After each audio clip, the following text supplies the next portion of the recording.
여보, 우리 노후 자금인데 정말 괜찮을까? 3년 전 봄날 거실 소파에 앉아 남편에게 조심스럽게 물었던 그 질문이 아직도 생생합니다. 남편 민석 씨는 제 손을 꼭 잡으며 말했습니다. 걱정 마, 선미 씨. 현금은 쓰레기야. 요즘 세상에 은행에 돈 넣어봤자 이자도 안 나오잖아. 금은 절대 배신하지 않아. 역사가 증명하는 거야. 그 다정한 목소리, 확신에 찬 눈빛에 저는 또 한 번 속았습니다. 아니, 속았다기보다는 믿고 싶었던 겁니다. 40년을 함께 산 남편이니까요. 여러분도 그러시죠? 오랜 세월을 함께 산 배우자라면 무조건 믿게 되는 거요. 이 사람이 날 해칠 리 없어. 이 사람은 우리 가족을 위하는 사람이야 라고 생각하게 되잖아요. 저도 그랬습니다. 민석 씨와 저는 대학 시절에 만났어요. 가난한 집안의 장남이었던 남편은 악착같이 공부해서 대기업에 들어갔고 저는 그런 남편을 믿고 결혼했습니다. 신혼 시절엔 월세방에서 시작했지만 남편이 열심히 일하고 저도 아르바이트를 하며 돈을 모았죠. 아이 둘을 키우면서도 남편은 한 번도 저를 무시한 적이 없었어요. 항상 선미 씨 덕분에 내가 일에 집중할 수 있어라고 고마워했습니다. 명절에 시댁일로 힘들어하면 우리 선미 씨 고생 많았어 하며 어깨를 주물러 주었고요. 그런 남편이었기에 퇴직 후 투자 이야기를 꺼냈을 때도 저는 의심하지 않았습니다. 오히려 우리 노후를 위해 이렇게 공부하고 고민하는구나 싶어서 고마웠어요. 여러분, 결혼 생활이 길다 보면 알게 되죠. 사람은 변한다는 걸요. 특히 돈 앞에서는 더욱 그렇습니다. 하지만 저는 그때 몰랐습니다. 퇴직 후 남편이 이렇게까지 변할 줄은요. 민석 씨는 대기업에서 30년을 근무하고 작년에 명예퇴직을 했습니다. 요즘 대기업들이 구조조정을 많이 하잖아요. 50대 중반이면 거의 다 권고사직을 받는다고 하더라고요. 남편도 마찬가지였어요. 퇴직금과 연금을 합치면 나름 괜찮은 금액이었죠. 퇴직금으로 1억 2천만 원을 받았고 국민연금은 월 120만 원 정도 나왔습니다. 저도 20년간 초등학교 급식실에서 일하며 모은 돈이 있었고요. 퇴직금 4천만 원과 월 45만 원의 퇴직연금이 있었습니다. 합치면 노후를 편안하게 보낼 수 있는 정도였습니다. 사치만 부리지 않으면 여행도 다니고 손주들한테 용돈도 주고 그렇게 살 수 있는 금액이었어요. 그런데 퇴직 후 남편이 이상하게 변하기 시작했어요. 아침마다 경제 뉴스만 보고 유튜브로 재테크 영상만 찾아봤습니다. 처음엔 좋은 현상이라고 생각했어요.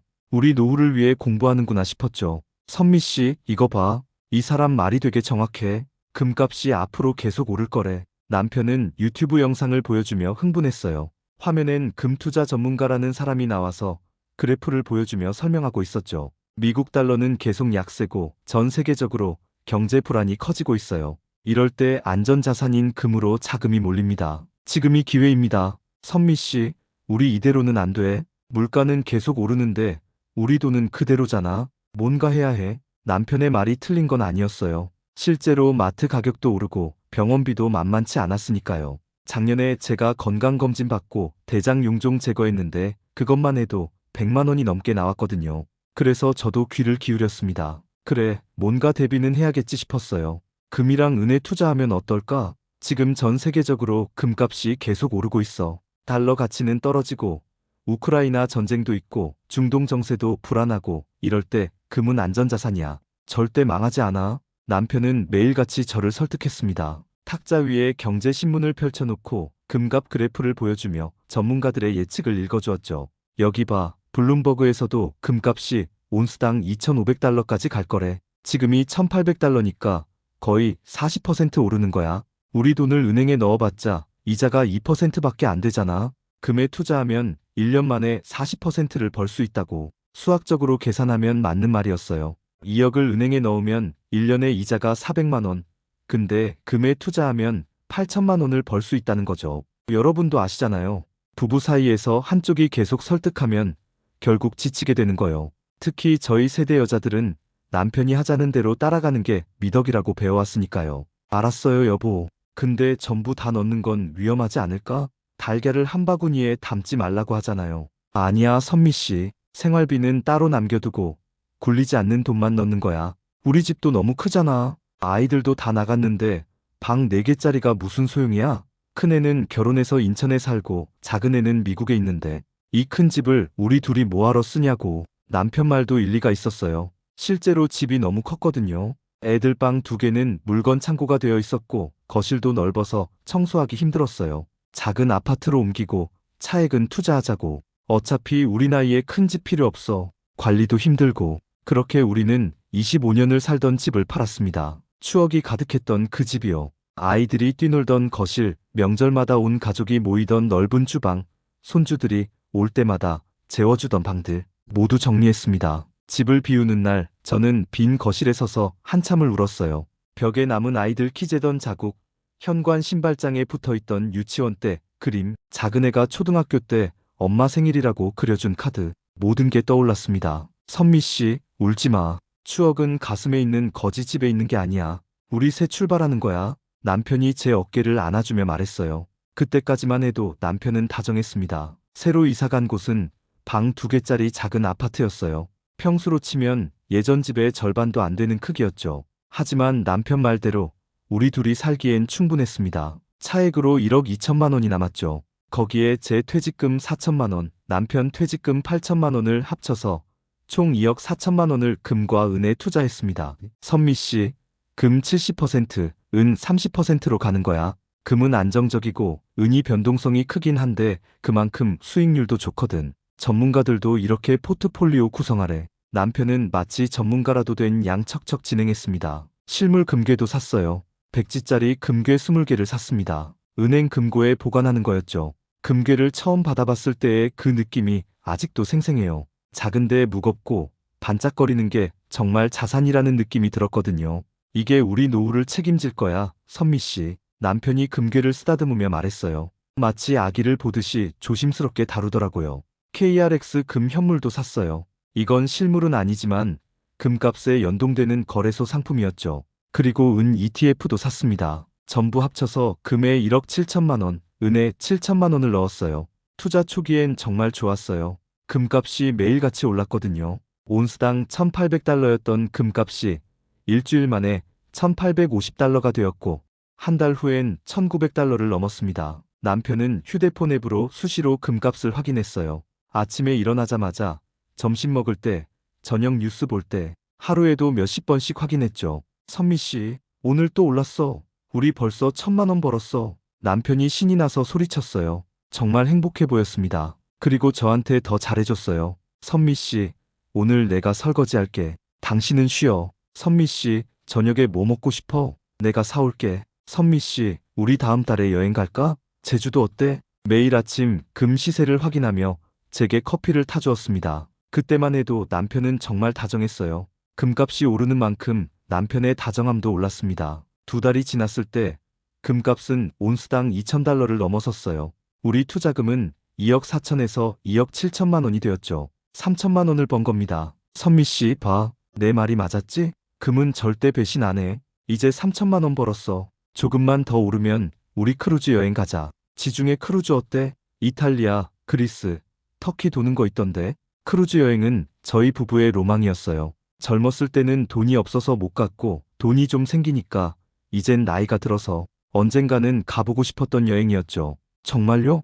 우리 크루즈 탈 수 있어요?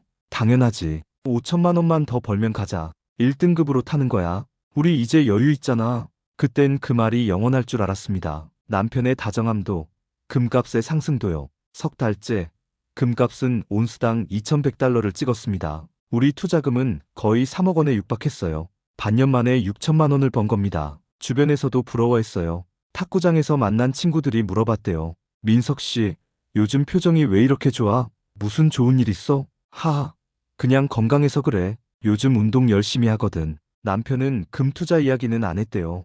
괜히 자랑하는 것 같아서요. 하지만 집에 와서는 저한테 자랑했죠. 선미 씨, 사람들이 내가 요즘 왜 이렇게 좋아 보이냐고 물어봐. 하하, 돈을 버니까 기분이 좋은 거지. 그때 저는 알았어야 했어요. 남편이 변하고 있다는 걸요. 돈을 버는 것에 너무 집착하기 시작했다는 걸요. 하지만 저도 좋았어요. 솔직히 말하면요. 6천만 원을 반년 만에 벌었다는 게 믿기지 않았거든요. 급식실에서 20년 일해서 모은 돈이 4천만 원인데 그냥 금 사놓기만 했는데 6천만 원을 벌었으니까요. 역시 남편 말이 맞았어. 금은 안전하고 좋은 투자야. 저도 그렇게 믿기 시작했습니다. 그게 함정이었는데 말이죠. 하지만 영원한 상승은 없었습니다. 작년 가을부터 분위기가 이상해지기 시작했어요. 여보, 오늘 금값 좀 떨어졌네요? 응, 조정이야. 너무 많이 올라서 잠깐 쉬어가는 거지. 곧 다시 올라. 처음엔 정말 조정인 것처럼 보였어요. 12% 떨어졌다가 다시 오르고를 반복했거든요. 온스당 2100달러에서 2080달러로 떨어졌다가 다시 2090달러로 올라가고 그런 식이었죠. 하지만 점점 하락폭이 커지기 시작했습니다. 10월 첫째 주 금값이 온스당 2050달러로 떨어졌어요. 그 주 내내 계속 내려갔습니다. 여보, 이거 좀 이상한 것 같은데요? 괜찮아. 미국 금리가 잠깐 오른 거야. 곧 다시 내려가면 금값도 오를 거야. 남편은 여전히 자신만만했어요. 유튜브 영상들도 이번 조정은 매수 기회입니다 라고 말하고 있었죠. 하지만 저는 불안했어요. 왠지 모르게 계속 떨어질 것 같은 느낌이 들었거든요. 여보, 우리 일부라도 팔까요? 6천만 원 벌었으니까 3천만 원만이라도 이익 실현하는 게. 안 돼. 지금 팔면 바보야. 조금만 기다리면 다시 올라. 전문가들도 곧 반등한다고 했어. 지금 파는 사람들이 나중에 후회하는 거야. 남편이 처음으로 제 의견을 강하게 반대했어요. 목소리도 좀 높아졌고요. 그 후 일주일 금값은 계속 내려갔습니다. 2050달러에서 2000달러로 그리고 1980달러로 우리 투자금이 다시 2억 7천만 원에서 2억 5천만 원으로 줄었어요. 번 돈의 절반이 날아간 겁니다. 여보, 이제라도 좀 팔아요. 아직 1천만 원은 남았잖아요. 아니야. 지금 팔면 안 돼. 이건 일시적인 거야. 곧 다시 올라. 남편의 목소리에 짜증이 섞이기 시작했어요. 그리고 저를 보는 눈빛도 달라졌습니다. 예전처럼 다정하지 않고 뭔가 귀찮아하는 표정이었어요. 11월이 되자 상황은 더 나빠졌습니다. 금값이 온스당 1900달러 밑으로 떨어진 거예요. 우리 투자금도 2억 4천만 원 근처로 내려왔죠. 원금 수준이 된 겁니다. 그런데 더 큰 문제는 은이었습니다. 은값이 하루아침에 폭락했다는 뉴스가 나온 거예요. 속보입니다. 국제은 시세가 오늘 하루 만에 28% 급락했습니다. 온스당 25달러였던 은값이 18달러까지 떨어지면서 텔레비전 뉴스를 보는 순간 머리가 하얘졌어요. 여보, 은이 폭락했대요. 남편도 놀라서 휴대폰을 확인했어요. 얼굴이 새하얘지더라고요. 우리가 투자한 은 ETF는 더 심했어요. 투자금 7천만 원이 순식간에 4,800만 원으로 줄어들었습니다. 하루 만에 2,200만 원이 날아간 겁니다. 여보, 내가 지난달에 좀 팔자고 했잖아. 그때 팔았으면 손해는 안 봤을 거 아니야. 참다 터진 제 비명 섞인 외침에 남편의 얼굴이 일그러졌습니다. 탁구장에서 남의 라켓 테이프를 다정하게 감아주던 그 눈빛은 온데간데 없었습니다. 당신이 뭘 알아? 남편이 소리를 질렀어요. 정말로 소리를 지른 겁니다. 기다리면 다시 올라. 지금 패닉셀링하는 사람들이 바보야. 역사를 봐. 금과 은은 항상 다시 올랐어. 역사가 뭐가 중요해요? 지금 우리 돈이 날아가고 있다고요. 벌써 5천만 원 가까이 손해봤어요. 그러니까 지금 포기하면 안 되는 거잖아. 조금만 더 기다리면 돼. 언제까지요? 한 달? 1년? 10년? 그동안 계속 떨어지면 어쩌려고요? 입 닥치고 밥이나 차려. 그 한마디에 저는 얼어붙었습니다. 40년 결혼 생활에서 남편이 저한테 입 닥쳐라고 한 건 처음이었거든요. 그날 저녁 남편은 거실 소파에 누워 리모컨만 던졌습니다. 밖에서는 신사로 불리던 사람이 집안 경제가 흔들리자 저를 가사 도우미 취급하며 모든 화풀이를 쏟아냈습니다. 저는 부엌에서 혼자 저녁을 차렸어요. 눈물이 나서 양파를 썰지도 않았는데 눈물이 났습니다. 이게 내 인생인가? 40년을 함께 살았는데 돈 문제로 이렇게 대하는 게 맞나 싶었어요. 저녁 식탁은 말이 없었어요. 남편은 밥을 먹으면서도 휴대폰으로 금 시세만 확인했죠. 한마디도 안 했습니다.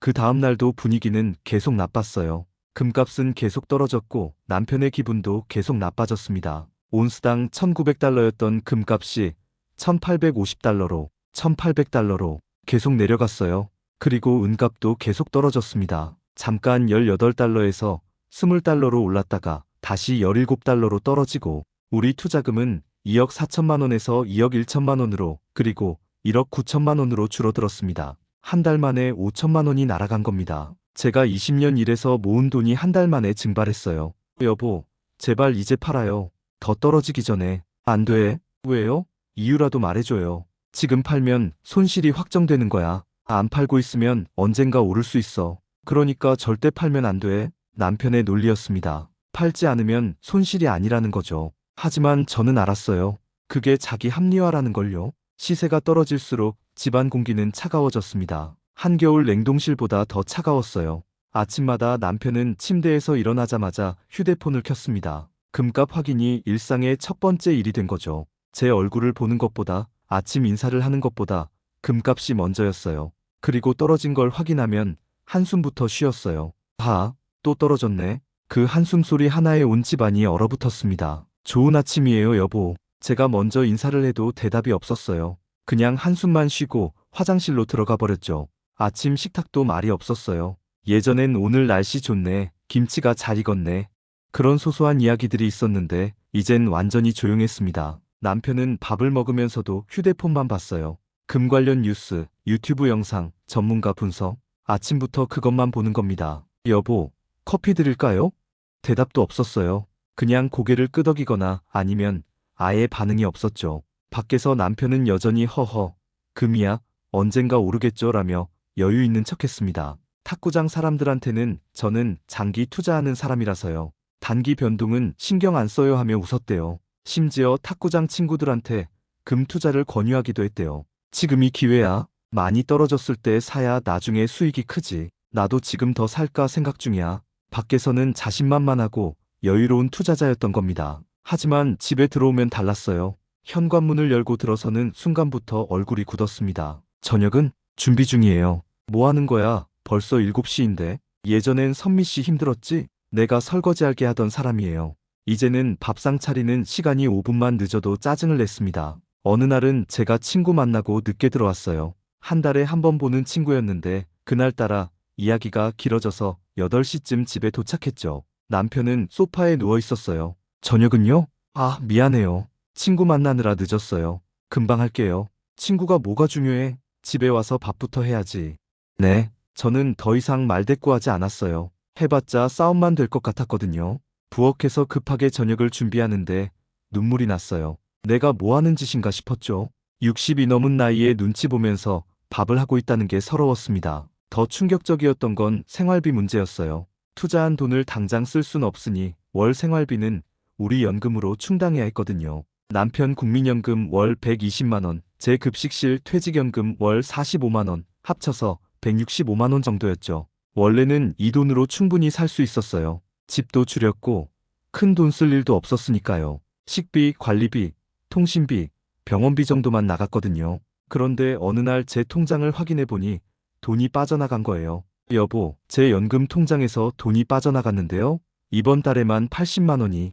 그거 카드값 좀 냈어. 제 허락도 없이요? 부부 재산이 따로 있나? 당신 돈이 내 돈이고 내 돈이 당신 돈이지. 뭘 그렇게 따지고 들어. 하지만 이상했어요. 카드값이 한 달에 80만 원씩 나갔거든요. 우리가 뭘 그렇게 썼나 싶어서 내역을 확인해 봤습니다. 골프장 이용료 마이너스 15만 원, 골프장 이용료 마이너스 17만 원, 골프장 이용료 마이너스 15만 원, 스포츠용품점 마이너스 23만 원, 골프 레슨비 마이너스 10만 원. 대부분이 골프 관련 비용이었어요. 남편이 스트레스 푼다고 일주일에 두세 번씩 골프를 친 겁니다. 한 번에 15만 원씩 나갔어요. 여보, 우리 지금 5천만 원 넘게 날린 상황인데 골프는 좀. 당신은 내가 얼마나 스트레스 받는지 알아? 남편이 벌떡 일어났어요. 매일 떨어지는 시세 보면서 미치겠는데 골프라도 안 치면 어떡해? 그것도 못 치게 하려고? 저도 스트레스 받아요. 근데 저는 참잖아요. 참는 게 대단한 줄 알아? 당신은 집에서 쉬면 되잖아. 나는 밖에서 사람들 만나고 체면도 있는데. 체면. 그 단어가 제 귀에 꽂혔어요. 체면이요? 체면 지키려고 제 연금까지 쓰는 거예요? 당신 연금이 내 연금이고 부부잖아. 왜 자꾸 당신 거 내 거 따져? 그럼 금 투자 잘못한 것도 우리 같이 책임져야 하는 거 아니에요?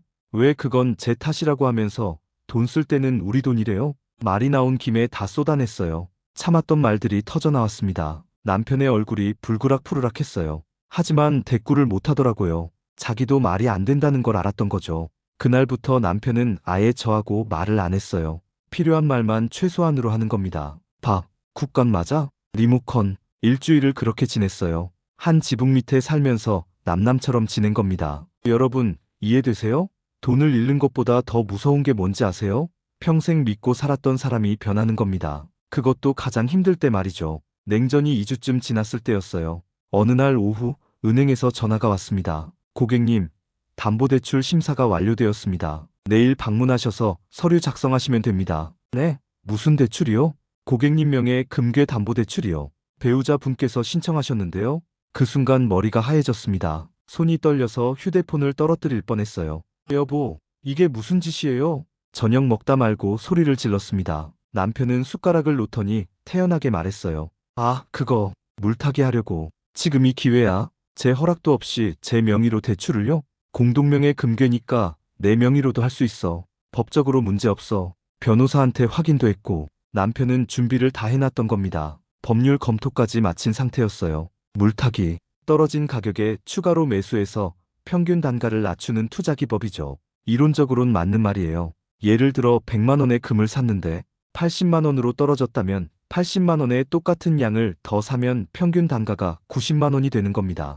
그럼 금값이 90만 원만 되어도 본전이 되는 거죠. 하지만 문제는 그 돈이 빚이라는 겁니다. 그리고 금값이 더 떨어지면 빚만 늘어나는 겁니다. 얼마 빌렸어요? 5천만 원. 이자는 연호 %니까 한 달에 20만 원 정도. 감당할 만해. 감당요? 한 달에 20만 원씩 이자를 내라고요? 우리 생활비도 빠듯한데요? 그러니까 금값이 올라야지. 지금 온수당 1750달러야. 이렇게 싼 가격은 다시 안 나와. 지금 사두면 나중에 최소 30% 이상은 오를 거야. 유튜브에서 전문가들도 다 그렇게 말해. 남편이 휴대폰을 보여줬어요. 화면엔 금투자 전문가라는 사람이 나와서 말하고 있었죠. 지금이 바닥입니다. 여기서 더 떨어질 곳이 없어요. 적극 매수 타이밍입니다. 남편의 눈빛이 이상했어요. 확신에 차 있는데 동시에 절박해 보였거든요. 마치 도박장에서 잃은 돈을 만회하려는 사람 같았습니다. 여보, 이미 5천만 원 넘게 날렸어요. 더 이상은. 그러니까 지금 포기하면 정말 5천만 원을 날리는 거고 지금 더 사면 만회할 기회가 있다고. 왜 이해를 못해? 남편이 소리를 질렀어요. 식탁을 손바닥으로 탁 쳤죠. 계산을 해봐. 우리가 평균 온수당 2,000달러에 샀어. 지금 1,750달러야. 여기서 5천만 원 더 사면 평균 단가가 1,900달러 정도로 내려가. 그럼 금값이 1,900달러만 되어도 본전이고 2,000달러 되면 수익이야. 남편의 논리였습니다. 이미 날린 돈을 생각하면 더 투자해야 한다는 거죠. 저는 그게 매몰 비용의 오류라는 걸 나중에 알았습니다. 이게 마지막 기회야, 선미 씨. 나 믿지? 그 선미 씨라는 호칭이 너무 가짜로 들렸어요. 며칠 전까지만 해도 밥, 국 리모컨이라고 했던 사람이 돈 더 쓰려고 하니까 갑자기 선미 씨라고 부르는 겁니다. 안 믿어요. 처음으로 남편을 거절했습니다. 당신이 금 사고 싶으면 당신 명의로 하세요. 제 이름은 빼주세요. 저는 더 이상 이 투자에 참여하고 싶지 않아요. 남편의 얼굴이 불그락푸르락했어요. 지금 뭐라는 거야? 부부가 이래도 돼? 부부니까 더 이러면 안 되는 거 아니에요? 제 허락도 없이 제 명의로 대출받는 게 부부가 할 짓이에요?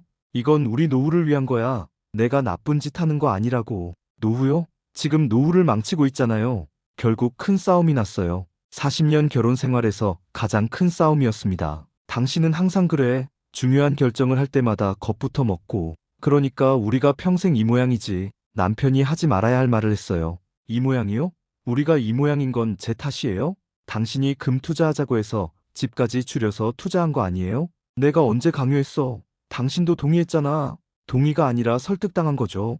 매일같이 금 얘기만 하고 전문가 영상 보여주고 안 하면 안 될 것처럼 분위기 만들어 놓고 말이 계속 나왔어요. 참았던 말들이 쏟아져 나왔습니다. 그리고 돈 잃고 나서 제 대하는 것 좀 봐요. 밥 차리는 기계로 하세요?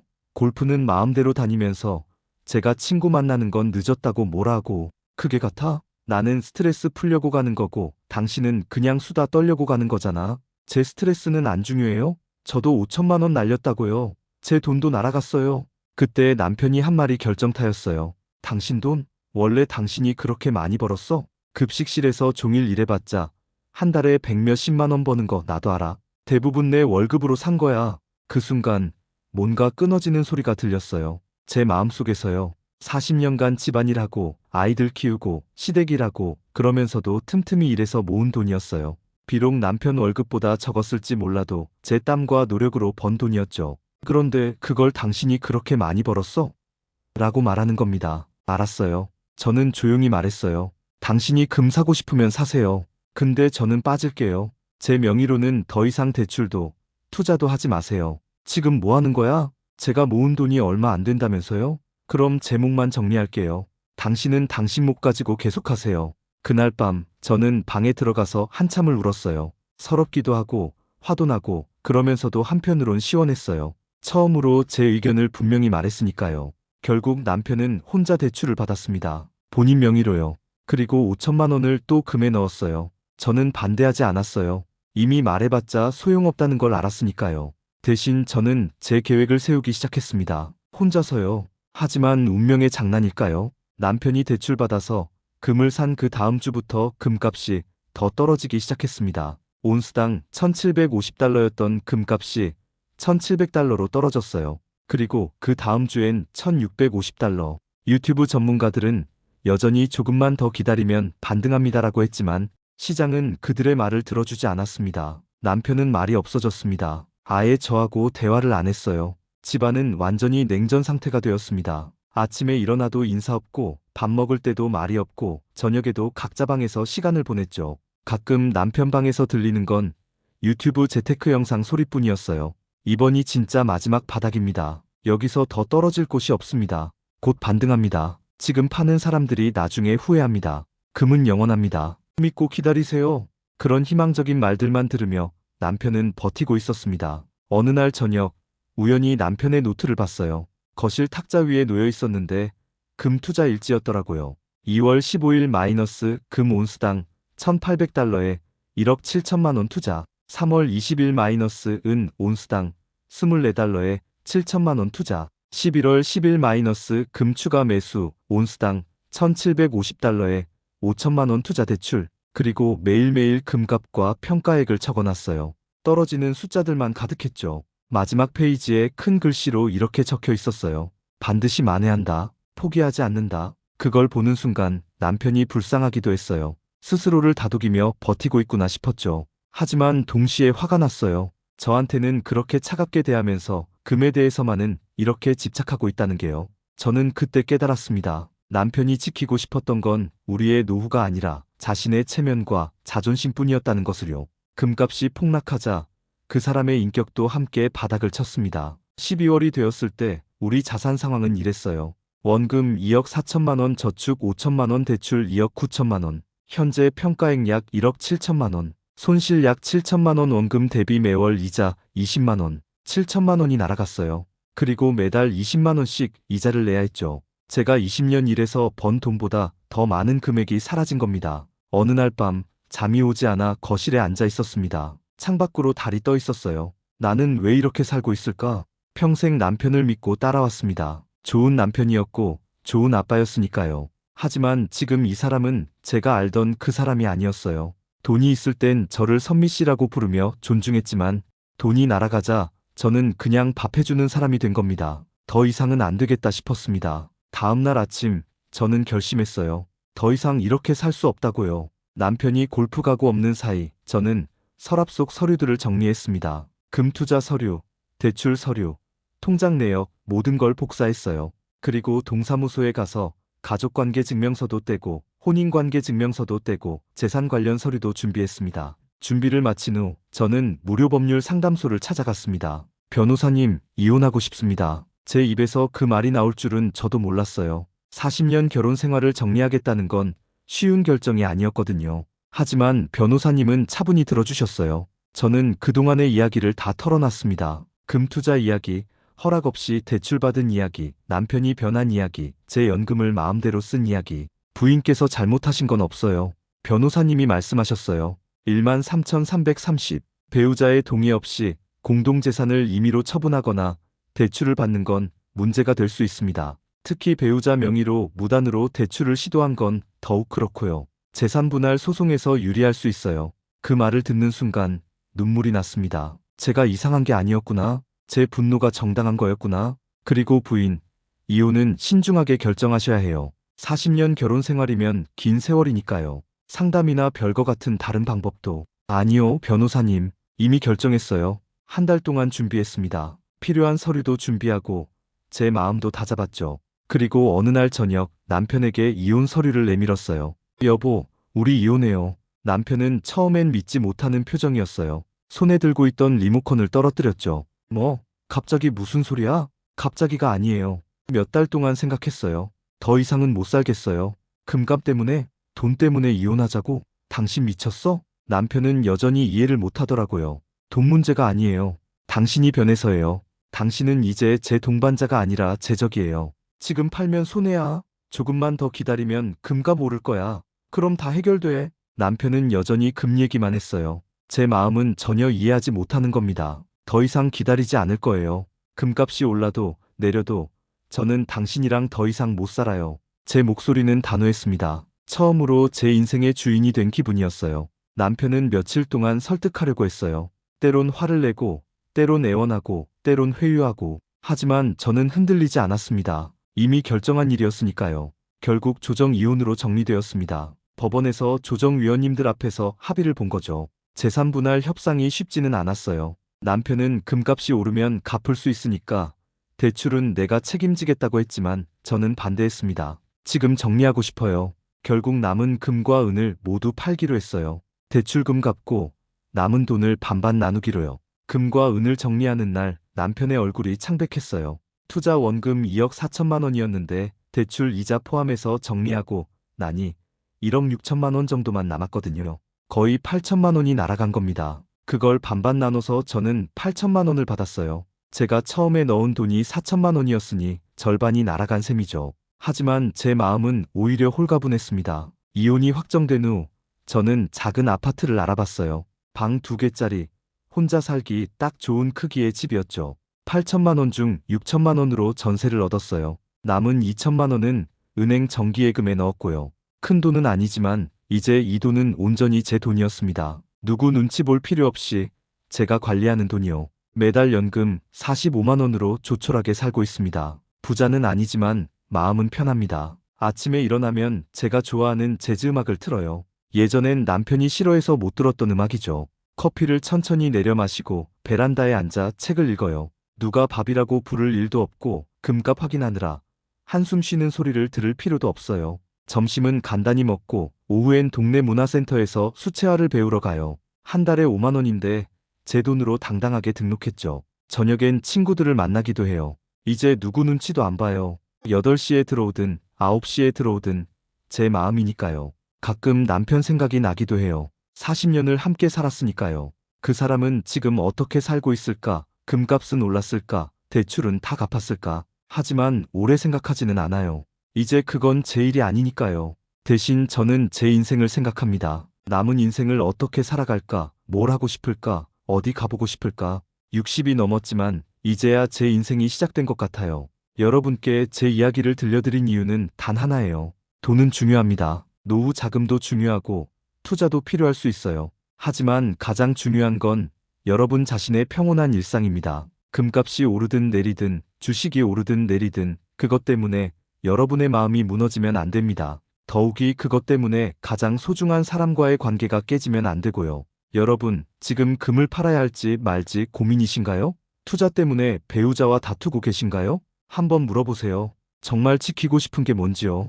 돈인가요? 아니면 평온한 일상인가요? 여러분이라면 폭락장 속에서 무엇을 먼저 지키시겠습니까? 오늘 제 이야기를 들어주셔서 감사합니다. 여러분 모두 평안한 노후 보내시길 바랍니다. 그리고 기억하세요. 늦었다고 생각할 때가 가장 빠를 때입니다. 제가 68배 새 출발했듯이 여러분도 언제든 다시 시작할 수 있습니다. 행복하세요, 여러분.